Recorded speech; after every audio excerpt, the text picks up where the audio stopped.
ಇಲ್ಲಿ ನಾವು equation of a line create ಮಾಡ್ತಾ ಇದ್ದೀವಿ. Whose point and slope are given ಅಂತ ಹೇಳ್ತು ಅಂತ ಹೇಳಿದ್ರೆ, ವಿ ಹ್ಯಾವ್ ಅ ಲೈನ್, ಯಾವುದೋ ಒಂದು ರ್ಯಾಂಡಮ್ ಪಾಯಿಂಟ್ ಕೊಟ್ಟಿದ್ದಾರೆ ಮತ್ತು ಈ ಲೈನಿನ ಸ್ಲೋಪ್ ಕೊಟ್ಟಿದ್ದಾರೆ, ಸರಿನಾ? ಅಂಥೇಳಿ ಲಿಟ್ರಲಿ ವ್ಯಾಲಿ ಗೊತ್ತಿದೆ. ಅದು ಒಂದು ಎಕ್ಸಾಂಪಲ್ ಕೊಟ್ಟು ಹೇಳ್ತೀನಿ.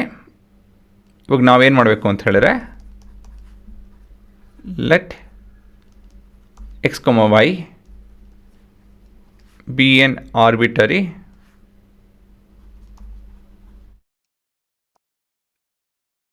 ಪಾಯಿಂಟ್ ಆಫ್ ದ ಲೈನ್ ಅಂತ ಹೇಳಿ ತೊಗೊಂಡು ಶುರು ಮಾಡೋಣ.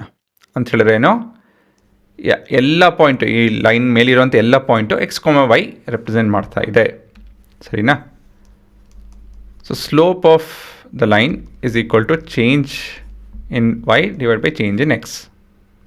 So slope of the line ಗೊತ್ತಿದೆ, m which is equal to y minus y not divide with x minus x not.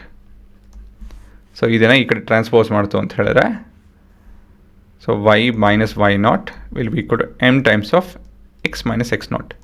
So ಇದೇ ನಿಮ್ಮ equation of the line whose slope and a point is given. ಒಂದು example ಕೊಟ್ಬಿಡ್ತೀನಿ ಇಲ್ಲಿ ನೋಡಿ. Find the equation of the line through -4, 3 with slope 2. So ಇಲ್ಲಿ ಏನು ಕೊಟ್ಟಿದ್ದಾರೆ, ಇಲ್ಲಿ x ನಾಟ್ ಮತ್ತು y ನಾಟ್ ಕೊಟ್ಟಿದ್ದಾರೆ, ಮತ್ತಿದು ಸ್ಲೋಪ್ ಕೊಟ್ಟಿದ್ದಾರೆ, ಸರಿನಾ? ಇವಾಗ ಸಬ್ಸ್ಟಿಟ್ಯೂಟ್ ಮಾಡ್ತು ಅಂತ ಹೇಳಿದ್ರೆ,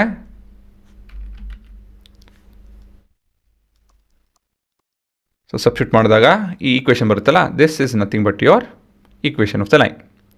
ಇದನ್ನು ಸಿಂಪ್ಲಿಫೈ ಮಾಡಬೇಕು, ನಾನು ಮಾಡೋಕ್ಕೆ ಹೋಗ್ತಾ ಇಲ್ಲ, ಸುಮ್ಮನೆ ಒಂದು ಎಕ್ಸಾಂಪಲ್ ನೋಡ್ಸೋದಿತ್ತು ನೋಡಿಸ್ತಾ ಇದ್ದೀನಿ.